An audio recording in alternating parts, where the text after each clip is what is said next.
하나님의 말씀 봉독합니다. 하나님의 말씀은 로마서 1장 17절 말씀 되겠습니다. 로마서 1장 17절 말씀입니다. 로마서 1장 17절 말씀 제가 봉독하겠습니다.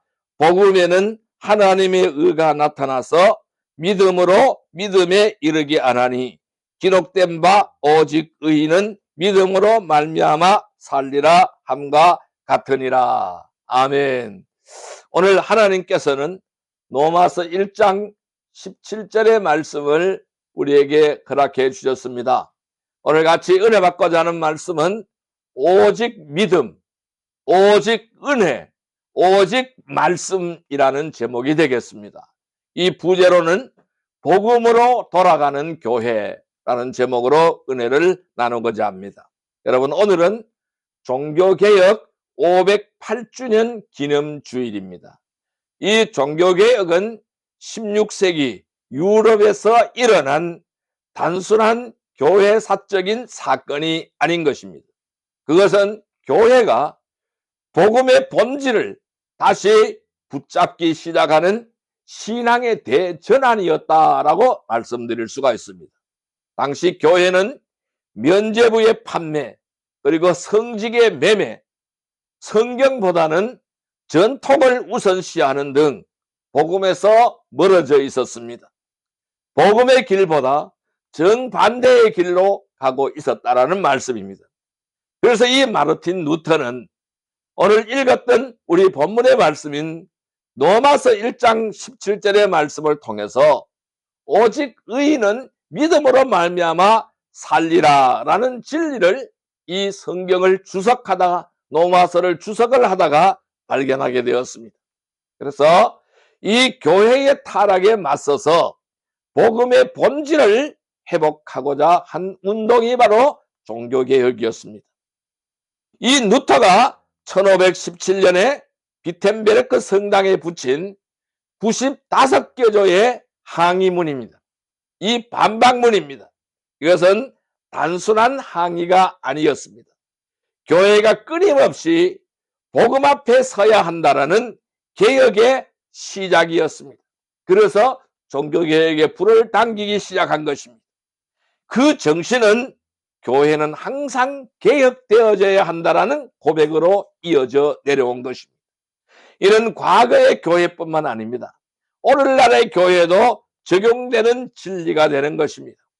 그래서 이 복음은 이 시대를 초월하여 교회를 새롭게 하며 성도들을 변화시켜야만 하는 것입니다. 그래서 이 종교개혁 기념주일은 단순히 우리가 루터를 기억하거나 역사적 사건을 되새기는 날은 아닌 것입니다. 오늘날 교회가 복음의 본질에서 멀어질 수 있다는 그 경고를 다시 되새겨야 한다는 것입니다. 다시 말씀으로 돌아가야 할 때임을 자각하는 날이라는 것이죠.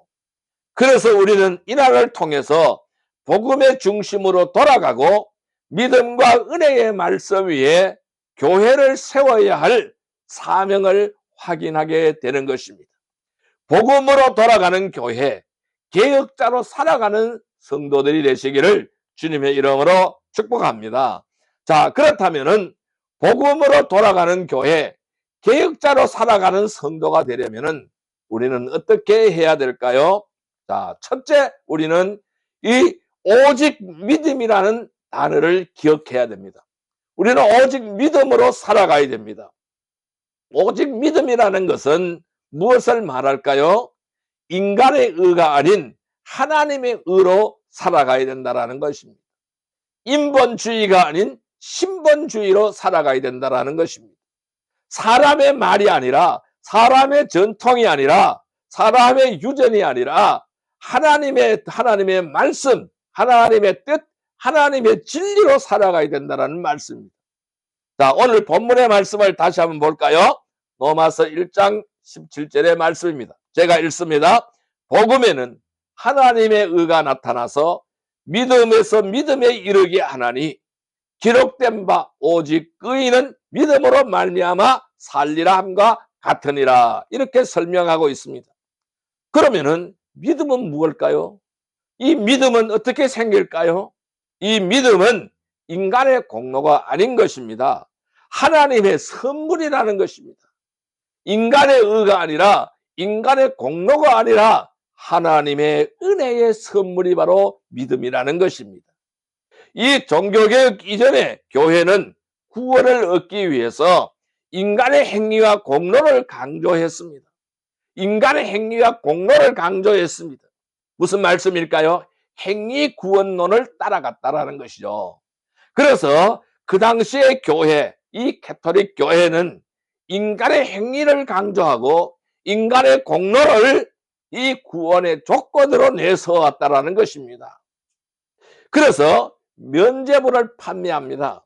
그래서 이 면죄부를 사거나 또는 성직자에게 헌금을 드리는 것이 구원의 조건처럼 여겨졌다라는 것이죠.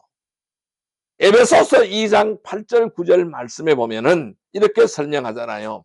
너희는 그 은혜에 의하여 믿음으로 말미암아 구원을 받았으니 이것은 너희에게서 난 것이 아니요 하나님의 선물이라 행위에서 난 것이 아니니 이는 누구든지 자랑하지 못하게 함이라 라고 말씀을 했어요. 그러면 에베소서 2장 8절 9절에서는 은혜에 의하여 믿음으로 말미암아 구원을 받았다라고 말씀하고 있습니다. 행위가 아니라는 것입니다. 믿음으로 말미암아 구원을 받았다고 말씀하고 있어요.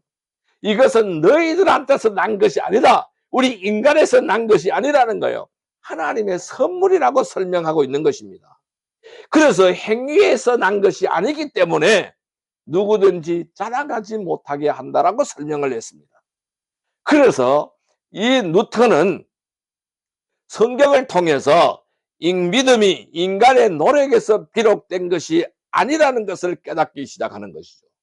하나님이 강권적으로 주시는 은혜의 선물임을 그는 깨달았다는 것입니다. 그렇습니다. 여러분, 이 믿음은 우리가 만들어내는 것이 아니라는 것입니다. 하나님께서 우리 안에 심어주시는 은혜의 통로가 믿음이라는 것입니다. 그렇기 때문에 우리는 믿음을 자랑할 수가 없는 겁니다. 아무것도 자랑할 수가 없는 것입니다. 오히려 우리는 이 믿음을 통해서 하나님의 은혜를 겸손하게 받아들이는 자가 되어야 한다는 것입니다. 이 오늘날에도요 문제가 많습니다. 우리의 신앙을 이렇게 생각하는 사람들이 많은 거예요. 내가 얼마나 열심히 했는가로 평가하려는 경향이 있습니다. 내가 이렇게 했으니까, 내가 이만큼 했으니까, 내가 이렇게 봉사했으니까, 내가 이렇게 열심히 했으니까 그걸로 평가하는 경향이 있다는 것입니다. 내가 이만큼 헌금을 많이 했으니까, 내가 이만큼 드렸으니까. 자, 그런데요, 이 복음은 하나님이 우리에게 무엇을 주셨는가를 바라보게 한다는 것이죠. 그 인간이 내가 얼마나 무엇을 했는가가 중요한 것이 아니라 하나님이 우리에게 무엇을 주셨는가를 바라보게 한다는 거예요. 이것이 바로 복음이라는 것입니다. 그래서 믿음은 자격이 아닌 것입니다. 은혜인 것입니다. 우리는 이 믿음을 은혜로 얻은 거예요. 그래서 믿음은, 은혜로 얻은 이 믿음은 나의 공로가 아니라, 나의 자격이 아니라 바로 은혜로 얻은 이 믿음은 하나님의 의를 받아들이는 통로가 되는 것입니다. 하나님의 거룩함, 하나님의 의로움, 하나님의 진리, 하나님의 말씀을 받아들이는 통로가 되는 거예요. 이것이 바로 믿음이라는 것입니다. 그래서 오늘 본문의 말씀에서는 하나님의 의는 인간이 만들어내는 도덕적인 완전함이 아니라는 것이죠. 하나님께서 예수 그리스도를 통해서 우리에게 주시는 의라는 것입니다. 그래서 이 누턴은 이 구절을 통해서 하나님의 의가 심판의 기준이 아니라는 것을 깨달은 거예요. 하나님의 의가 심판의 기준이 아니라 구원의 선물이라는 사실을 깨달았다는 것입니다. 자, 그래서 로마서 3장 21절 22절에는 이제는 율법 외에 하나님의 한 의가 나타났으니 율법과 선지자들에게 증거를 받은 것이라고 하였습니다. 곧 예수 그리스도를 믿음으로 말미암아 모든 믿는 자에게 미치는 하나님의 은이 차별이 없다라고 설명하였습니다. 그래서 이 믿음은 바로 하나님의 의를 받아들이는 통로가 되는 것이죠. 그래서 우리가 이 믿음을 통해서 예수 그리스도를 의지할 때에 하나님은 우리를 의롭다라고 말씀하신다는 겁니다. 이것을 가지고 우리는 칭의라고 설명할 수가 있습니다. 이것은 단순한 신념이 아닌 것입니다. 존재의 변화다라고 설명할 수가 있겠죠. 그래서 죄인이 의인으로 인정받는 놀라운 전환이 믿음을 통해서 이루어진다는 것입니다. 오늘날 많은 사람들은 또 이렇게 생각하려 하죠. 좋은 사람이 되면 구원받는다. 사람이 착하게 살고 선하게 살면 구원을 받는다라고 생각을 합니다. 그래서 좋은 사람으로 칭송을 받으면 구원을 받는다라고 생각을 하죠. 그것은 잘못된 것입니다. 성경은 분명히 말합니다. 뭐라고요? 의인은 믿음으로 말미암아 살리라고 선언하는 것입니다. 믿음은 하나님의 의를 받아들이는 유일한 길이다라고 설명할 수가 있습니다. 그렇습니다. 믿음은 하나님의 의를 받아들이는 유일한 길이 되는 것입니다. 그래서 믿음은 행위의 대체물이 아닌 것입니다. 행위의 대체물이 아니라 행위의 근원이 된다라는 것입니다. 우리는 이 믿음을 갖고 있기 때문에 행위를 하는 것입니다. 믿음의 결과로 나타나는 것이 바로 행위라는 것입니다. 그래서 행위의 대체물이 아닌 것입니다. 종교개혁은 오직 믿음으로 의롭게 된다라는 진리를 강조하였지만은 그것은 행위를 무시하자는 뜻이 아니라는 것이죠. 루터 자신도 참된 믿음은 반드시 열매를 맺는다라고 말씀하고 있습니다. 우리가 하나님을 진심으로 믿는다면은 그 믿음은 우리의 삶 속에서 사랑과 순종으로 나타나게 되어져 있습니다. 우리가 진정한 믿음을 가진다면은 우리의 삶 속에서 사랑과 순종으로 나타나게 되어져 있다라는 말씀입니다. 그 결과는 당연히 행위로서 따라오게 되어져 있다라는 말씀입니다. 그래서 야고보서 2장 17절 18절에는 이와 같이 행함이 없는 믿음은 죽은 믿음이라. 그 자체가 죽은 것이라.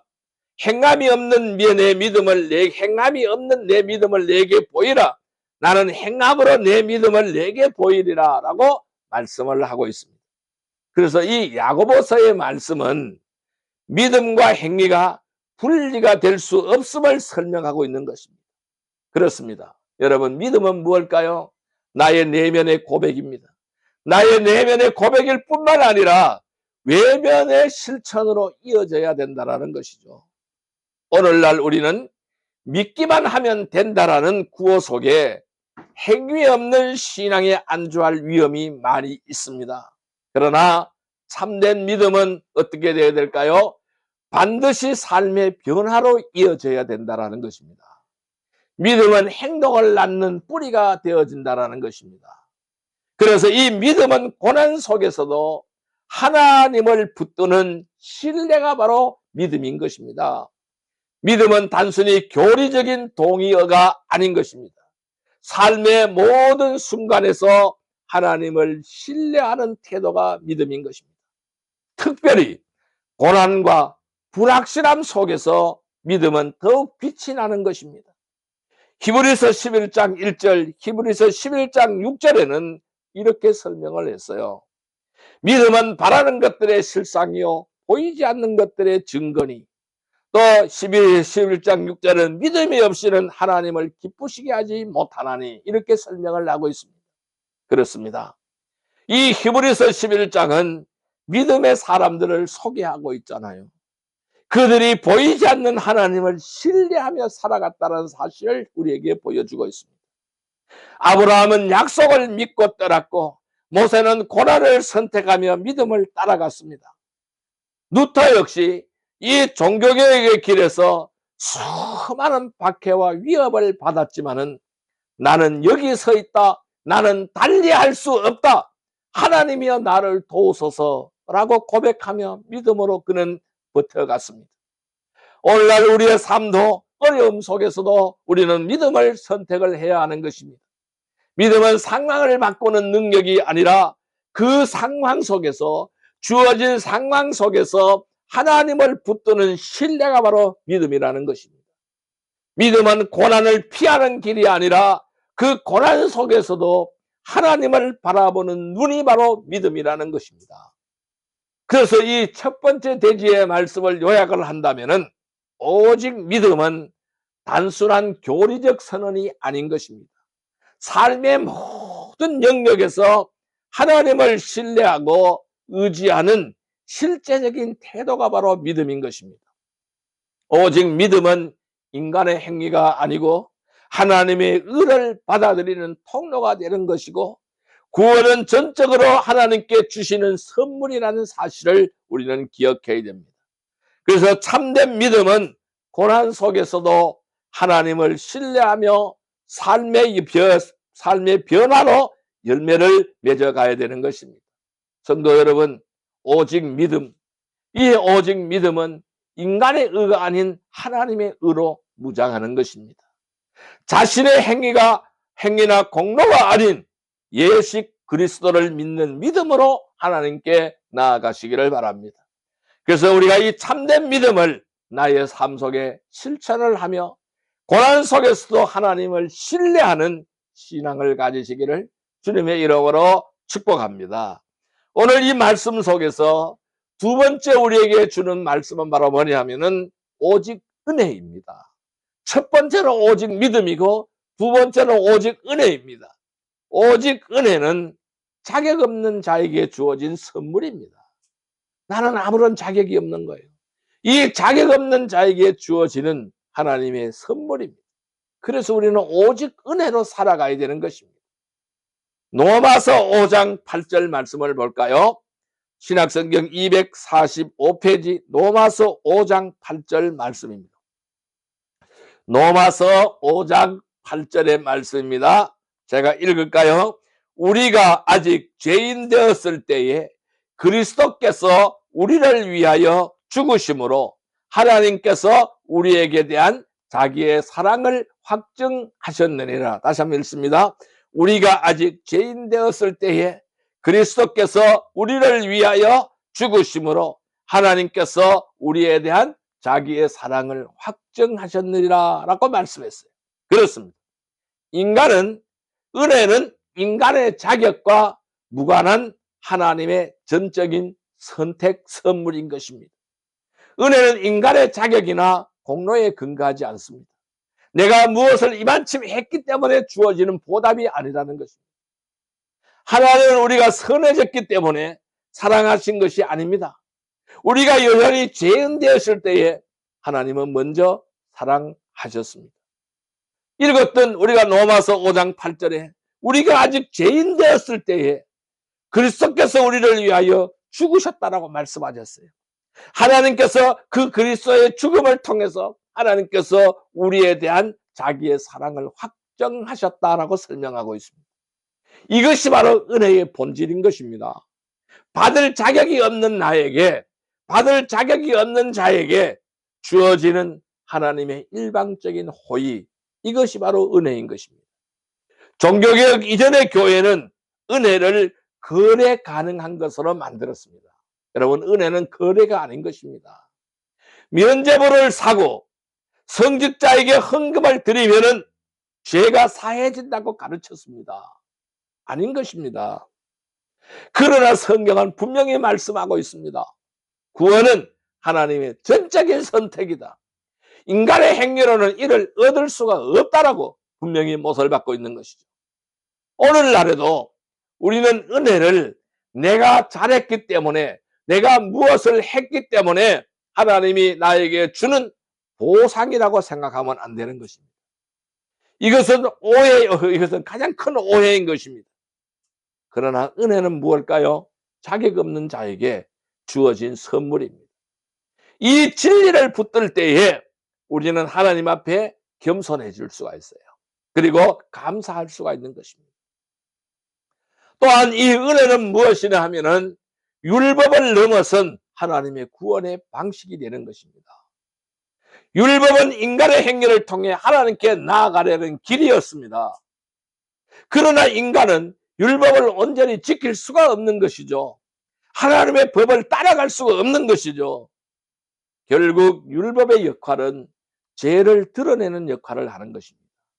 우리는 이 율법을 통해서, 하나님의 법을 통해서 죄가 무엇인지 깨닫게 되고 죄가 무엇인지 알게 되는 것입니다. 그런데 하나님은 그 죄가 무엇인지를 율법을 통해서 알게 해 주시고, 하나님은 인간의 한계가 있는 것이죠. 그 율법을 넘어설 수가 없다라는 것을 하나님은 아시고 계시는 것입니다. 그 죄를 넘어설 수 없다는 사실을 알고 계시는 거예요. 그래서 하나님은 이 한계를 넘어서기 위해서 은혜의 길을 열어주셨다라는 말씀입니다. 예수 그리스도의 십자가는 율법을 완성하였습니다. 은혜로 구원을 이루는 하나님의 방식이었다라는 사실입니다. 이 너희들이 율법을 이룰 수가 없으니까 하나님이 대신하셔서 그 율법을 이루어 주신 것이다라는 것입니다. 갈라디아서 2장 21절에는 내가 하나님의 은혜를 패하지 아니하노니 만일 의롭게 되는 것이 율법으로 말미암았으면은 그리스도께서 헛되이 죽으셨느니라고 말씀했습니다. 이 갈라디아서의 말씀은 은혜와 율법이 양립될 수가 없다라는 사실을 분명히 말씀하고 있는 것입니다. 그 말씀은 무슨 말씀이겠습니까? 우리가 율법으로 의로워질 수 있다면은, 율법으로 의롭게 되어질 수 있다면은 예수님의 죽음은 필요가 없는 것이다라는 겁니다. 불필요하다라는 것입니다. 그러나 복음은 은혜로만 구원이 이루어진다고 선언하고 있는 것이죠. 그런데 오늘날 많은 사람들, 오늘날 또 많은 교회는 이 여전히 율법적 사고에 빠질 수가 있다라는 것이죠. 이렇게 해야 구원받는다, 저렇게 해야 구원받는다, 저렇게 살아야 하나님께 인정받는다 라는 기준입니다. 이러한 기준이 은혜를 가리는 경우가 종종 있다라는 것입니다. 그러나 우리는 율법이 아닌 은혜로 살아가야 된다는 말씀이죠. 은혜는 자유인 것입니다. 사랑인 것입니다. 하나님의 구원의 방식이라는 사실입니다. 그래서 하나님은 이 은혜를 값없이 주신 거예요. 이 은혜는 값없이 주어졌지만은 값싼 것이 아닌 것입니다. 이것을 우리는 값싼 것으로 여겨서는 안 되는 것입니다. 은혜는 우리에게 아무런 대가 없이, 아무런 값없이 우리에게 주어졌지만은 하나님께서는 가장 값비싼 대가를 지불하셨습니다. 베드로전서 1장 18절 19절에는 이렇게 설명하고 있는 것입니다. 너희가 알거니와 너희 조상이 물려준 헛된 행실에서 대속함을 받은 것은 은이나 금같이 없어질 것으로 된 것이 아니요 오직 흠없고 점없는 어린 양 같은 그리스도의 보배로운 피로 된 것이라 라고 설명하고 있습니다. 그래서 하나님은 값비싼 대가를 치르신 것입니다. 예수 그리스도의 독생하신 외아들 예수 그리스도의 보배로운 피가 흘려졌습니다. 그 희생을 통해서 우리는 구원을 받은 것입니다. 다트리 본 회퍼는 이를 값싼 은혜와 값비싼 은혜로 구분하여 설명하였습니다. 값싼 은혜는 뭘까요? 회개 없는 용서, 제사도 없는 믿음, 십자가 없는 그리스도인 것입니다. 그러나 참된 은혜는 우리를 변화시키고 헌신으로 이끌어가는 것이죠. 이것이 바로 뭘까요? 값비싼 은혜라는 것입니다. 오늘 우리는 은혜를 너무 쉽게 여기는 경향을 가지고 있습니다. 그래서 감사 없이 살아갈 때가 많다라는 것입니다. 그러나 은혜는 우리를 거룩하게 만들고 이 삶을 새롭게 바꾸어 나가는 능력이 바로 은혜인 것입니다. 은혜는 단순한 면죄부가 아닌 것입니다. 나의 삶의 방향을 완전히 바꾸어버리는 힘이라는 것입니다. 우리는 은혜를 값없이 받았지만은 그 은혜에 합당한 삶을 살아가야 된다라는 그 의무와 책임감이 우리에게 있다라는 것입니다. 그래서 우리는 어떻게 해야 될까요? 이 은혜는 감사와 순종으로 우리가 하나님 앞에 응답해야 됩니다. 하나님은 나에게 생명을 살려주시는 귀한 은혜를 주신 거예요. 이제 우리는 감사와 순종으로 응답해야 될 삶의 태도가 되는 것입니다. 은혜는 단지 구원의 시작점이 아닌 것입니다. 나의 삶의 전반을 변화시키고 바꾸는 원동력이 은혜라는 것입니다. 그래서 로마서 12장 1절에는 이렇게 설명하고 있어요. 그러므로 형제들아, 내가 하나님의 모든 자비하심으로 너희를 권하노니 너희 몸을 하나님이 기뻐하시는 거룩한 산제물로 드리라. 이는 너희가 드릴 영적 예배니라. 우리는 영적 예배를 하나님께 드려야 되는 것입니다. 그것이 바로 뭘까요? 나의 몸을 거룩한 산제물로 드리는 것입니다. 이것이 바로 영적 예배라는 것입니다. 그것이 바로 뭘까요? 감사와 순종으로 응답하는 것입니다. 나의 삶의 태도인 것입니다. 바울은 로마서에서 하나님의 자비하심 곧 은혜를 근거로 성도들에게 삶을 제물로 드리라고 권면하고 있는 것이죠. 은혜를 받은 자는 감사로 반응해야 됩니다. 그리고 그 감사는 순종으로 나타나야 된다는 것입니다. 은혜는 우리를 자유롭게 합니다. 진리는 우리를 자유롭게 합니다.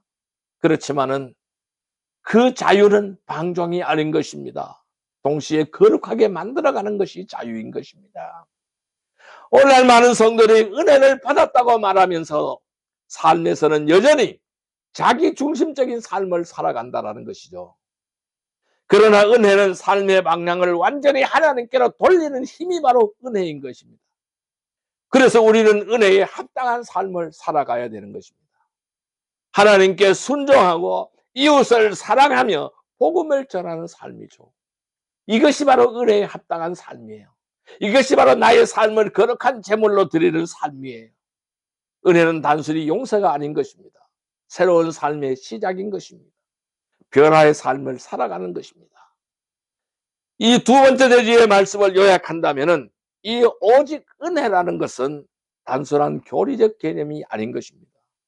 하나님과의 관계를 새롭게 하고 삶을 변화시키는 실제적인 능력이라는 것입니다.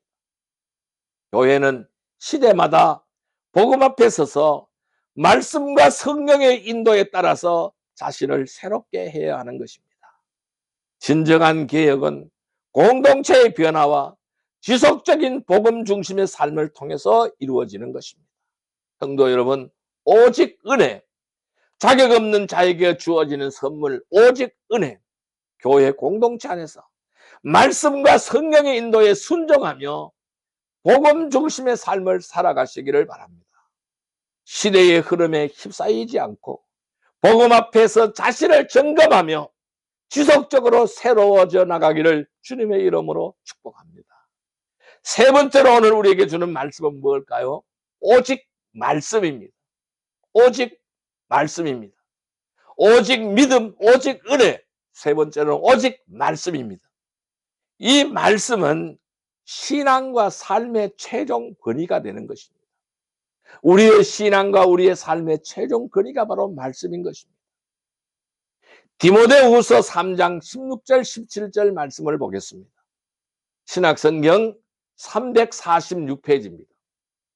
신약성경 346페이지 디모데후서 3장 16절 17절 말씀을 보겠습니다.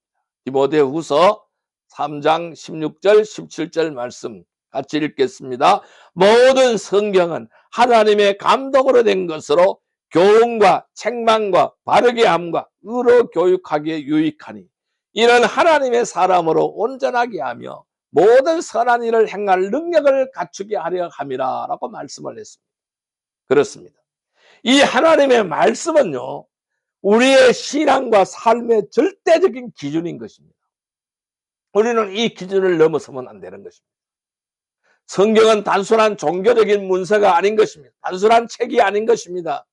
하나님의 감동으로 기록이 되어 있는 살아있는 하나님의 말씀인 것입니다. 진리인 것입니다.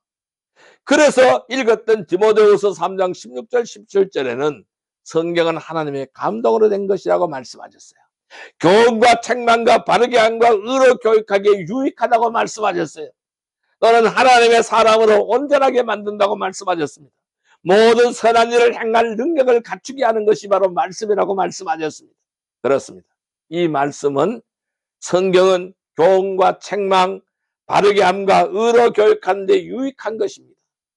성경이, 곧 말씀이 신앙과 우리의 삶의 모든 영역에서 기준이 되어진다는 것입니다. 잣대라는 것입니다. 척도라는 것입니다. 종교개혁 이전의 교회는 이것이 기준이 아니었습니다. 하나님의 말씀 성경이 기준이 아니었습니다. 교회의 말이나 교황의 말이나 교회의 전통을 성경보다 위에 두었다라는 것입니다. 그래서 교황 무엇을 주장하는 것입니다. 성경 위에 권위에다가 두었다라는 것입니다. 그러니까 교황이 하나님보다 더 높다라는 것이죠. 하나님의 말씀보다 앞선다라는 것이죠. 그러나 뉴턴은 이것이 잘못되었다라는 것이죠. 성경이야말로 하나님의 진리라는 거예요.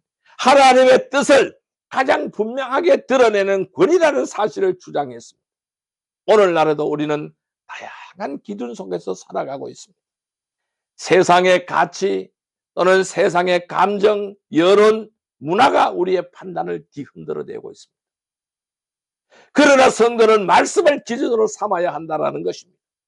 아무리 세상 사람들이 세상의 가치에 함몰되고 감정에 함몰되고 여론에 함몰되고 문화에 함몰되어서 우리의 판단을 뒤흔들어 버릴 때도 있지만은 수없이 많지만은, 그러나 성도는 말씀을 기준으로 삼아야 된다는 것입니다.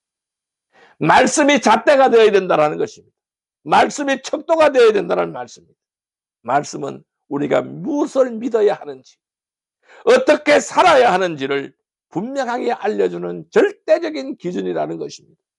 그래서 말씀을 떠나버리면은, 이 말씀을 떠난 신앙은 방향을 잃어버리는 거예요. 방향이 없으니까, 방향성이 없으니까 이리 왔다 저리 왔다 하는 거예요. 그래서 말씀을 떠난 삶은 목적을 잃어버리는 거예요. 어디로 가야 될지 모르는 거예요. 이리 휩쓸려 다니고 저리 휩쓸려 다니는 것입니다. 그런 거예요. 그래서 이 말씀의 권위는 모든 인간의 권위보다 우선하는 것입니다.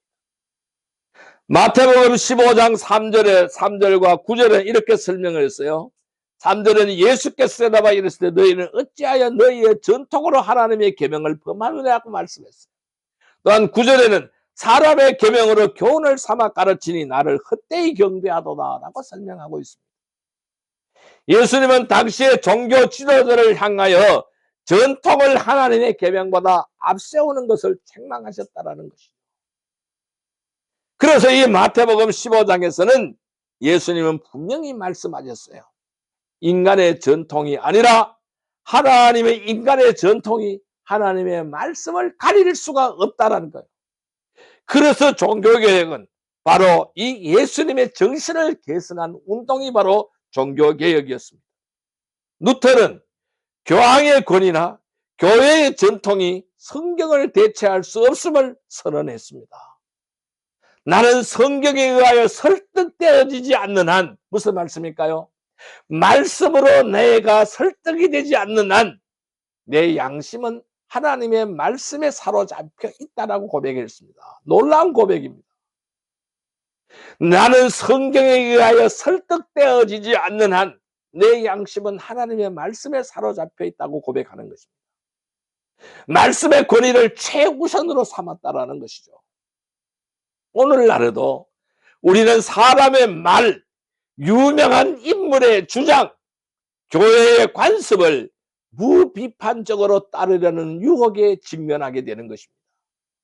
그러나 성경은 모든 인간의 권위보다 우선한다는 것을 우리는 알아야 되는 것입니다. 말씀은 교회가 무엇을 가르쳐야 하는지, 성도가 어떻게 살아가야 하는지를 결정하는 기준입니다. 인간의 말은 변하지만은 하나님의 말씀은 영원합니다. 진리인 것입니다. 절대로 변하지 않는 것입니다. 그래서 말씀은 모든 시대의 문화 속에서 변함없는 진리가 되는 것입니다. 세상의 문화는 끊임없이 변화합니다. 시대의 흐름에 따라 가치관도 달라지는 것입니다. 윤리의 기준도 흔들리는 것입니다.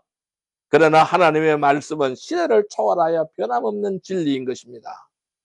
이사야서 40장 8절에는 푸른 마르고 꽃은 시드나 우리 하나님의 말씀은 영원히 서리라고 말씀하고 있는 것입니다.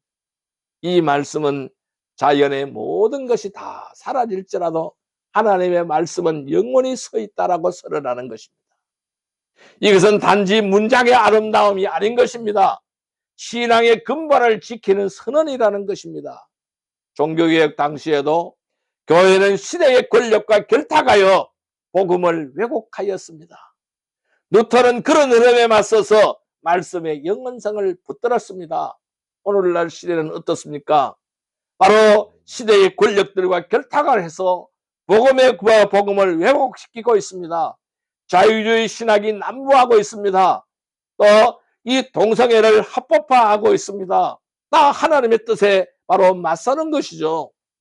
바로 이 루터는 그런 흐름에 맞서서 말씀의 영원성을 붙들었습니다. 오늘 우리도 동의해야 되는 것입니다.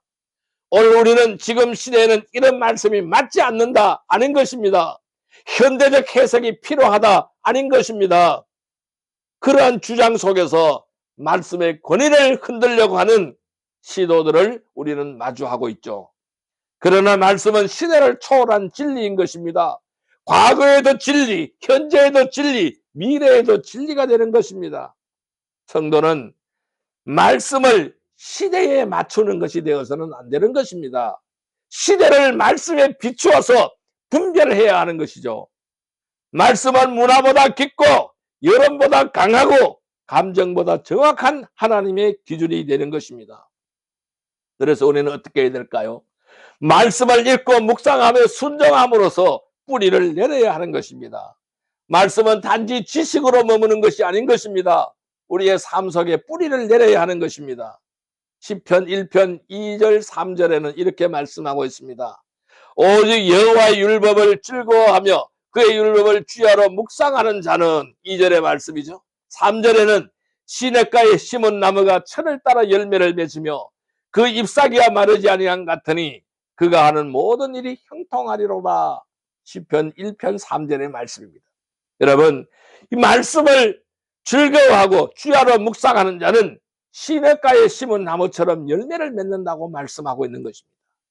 루터는 성경을 주석했어요. 번역합니다. 모든 사람이 직접 말씀을 읽고 묵상할 수 있도록 성경을 번역했고 성경을 주석했습니다. 이는 단지 정보의 전달이 아닌 것입니다. 신앙의 실천을 위한 개혁이었습니다.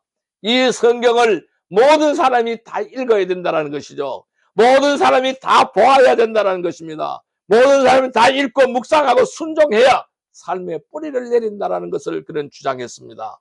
그 당시에는 성경을 읽지 못했습니다. 성경을 보고 판단할 수 있는 자격은, 읽을 수 있는 자격은 사제들만 가지고 있다라고 설명을 했습니다. 이것이 잘못된 것입니다. 그래서 오늘날 우리는 말씀을 듣는 데 익숙합니다. 묵상하고 순종하는 데는 부족할 수 있습니다. 이 말씀을 우리는 읽는 것으로 끝나지 말아야 합니다. 삶 속에서 실천되어져야 한다는 것입니다. 말씀을 묵상하는 자는 삶의 방향을 잃지 않습니다. 고난 속에서도 흔들리지 않는다는 말씀입니다. 말씀은 우리의 생각을 새롭게 해줍니다. 행동을 변화시킵니다. 관계를 회복시키는 능력을 가지고 있는 것입니다. 성도는 말씀을 삶의 중심에 두어야 합니다. 날마다 묵상하며 날마다 순종함으로써 하나님과 동행하는 삶을 살아가야 하는 것입니다. 이 오직 말씀이라는 주제를 요약하면 오직 말씀은 단순한 교리적인 원리가 아닌 것이죠. 성도의 삶을 이끄는 실제적인 기준이고 교회의 정체성을 결정하는 최종의 권위인 것입니다. 오직 말씀은 성경이 신앙의 삶과 삶의 기준과 최종 권위임을 선언하고 모든 인간의 말과 시대의 흐름보다 우선하는 것이 말씀인 것입니다. 그래서 성도는 말씀을 읽고 묵상하며 삶 속에서 순종함으로 진리를 실천해야 될 의무와 책임감을 가지고 있다는 것입니다. 성도 여러분, 오직 말씀입니다. 신앙과 삶의 최종 권위는 말씀인 것입니다. 성경을 삶의 최종 기준으로 삼으시기를 바랍니다. 모든 판단과 선택을 말씀에 비추어서 분별하시기를 바랍니다. 날마다 말씀을 읽고 묵상하며 순종함으로 진리를 실천하는 삶을 살아가시기를 축원합니다. 이제 말씀을 정리하겠습니다. 우리는 어떻게 하여야 될까요? 결론은 복음으로 돌아가는 교회, 개혁자로 살아가는 성도가 되어야 하는 것입니다. 이것이 바로 오늘 말씀의 결론입니다. 개혁의 정신을 오늘의 삶으로 이어가야 된다는 것입니다. 종교개혁은 단지 교회의 구조를 바꾸는 운동이 아니었습니다. 복음의 본질을 회복하고 삶의 방향을 새롭게 하는 영적 각성의 사건이었습니다. 그 정신은 오늘날에도 여전히 유효합니다. 우리의 각자의 삶 속에 이어져야 하는 것입니다. 이 누타를 시발점으로 해서 모든 개혁자들이 들고 일어나기 시작했습니다. 존 위클리프, 아버지 찌윙글리, 바로 칼빈, 위대한 선각자들입니다. 우리는 그들의 정신을 이어가야 하는 것입니다. 개혁은 교회만의 일이 아닌 것입니다. 성도 한 사람 한 사람의 복음 앞에 서서 자신의 신앙을 전갈하고 말씀을 비추어서 삶을 새롭게 할 때 교회는 살아있는 공동체로 변화가 되는 것입니다. 개혁은 제도가 아닌 것입니다. 마음의 방향이고 구조보다 영혼의 태도가 바로 개혁의 시발점이 되는 것입니다. 우리는 믿음으로 하나님을 신뢰하고 은혜로 감사하며 말씀에 순종하는 삶을 통해서 바로 이러한 위대한 개혁자들의 정신을 이어서 개혁자의 길을 걸어갈 수가 있는 것입니다. 그것은 특별한 사역자가 되는 것이 아니라 평범한 일상 속에서 복음을 기준으로 살아가는 것입니다. 오늘 우리는 이 종교개혁 기념주의를 맞이해서 우리는 단지 과거를 기념하는 것이 아니라 현재를 새롭게 하고 미래를 준비하는 결단의 시간을 가져야 합니다. 복음으로 돌아가는 교회, 말씀의 뿌리를 내리는 성도, 은혜에 감사하는 삶, 이것이 바로 오늘 우리가 이어져야 갈 개혁의 길인 것입니다. 그래서 우리는 이 개혁은 나날이 이루어져야 됩니다. 계속해서 지속적으로 이루어져야 하는 것입니다. 그래서 우리는 우리의 장로교회를 개혁교회라고 말을 하는 것입니다. 개혁주의 교회라고 말을 하는 것입니다. 성도 여러분, 오직 믿음, 오직 은혜, 오직 말씀인 것입니다. 복음의 본질로 날마다 돌아가며 믿음과 은혜, 말씀 위의 삶을 세워나가시기를 바랍니다. 개혁자의 정신을 따라서 말씀에 순종하고 교회를 복음 중심으로 세워가는 일에 헌신하시기를 주님의 이름으로 축복합니다. 기도드리겠습니다. 하나님 아버지 감사합니다. 사랑과 진리 하나님, 오늘 종교의 기념주의를 맞이하여 우리에게 복음의 본질을 다시 붙들게 하심을 감사드립니다. 믿음으로 의롭게 하시고 은혜로 구원하시며 말씀으로 인도하시는 주님의 은혜를 찬양합니다. 주님, 우리가 복음에서 멀어졌던 마음을 회개하고 다시 말씀 앞에 서게 하여 주옵소서. 우리의 신앙의 행위나 자격이 아닌 예수 그리스도를 믿는 믿음 위에 세워지게 하시고 값없이 주신 은혜를 감사하며 그 은혜에 합당한 삶을 살아가게 하여 주옵소서. 말씀을 삶의 최종 거리로 삼고 시대의 흐름보다 진리의 기준을 따르게 하시며 성경을 날마다 읽고 묵상하며 순종함으로 열매 맺는 성도들이 되게 하옵소서. 교회는 항상 개혁되어야 한다는 고백처럼 우리도 매일 복음 앞에 서게 하시고 믿음으로 살고 은혜를 누리며 말씀에 순종하는 개혁자의 삶을 살아가게 하여 주옵소서. 우리의 삶과 교회를 복음으로 새롭게 하시는 예수 그리스도의 이름으로 기도드리옵나이다. 아멘.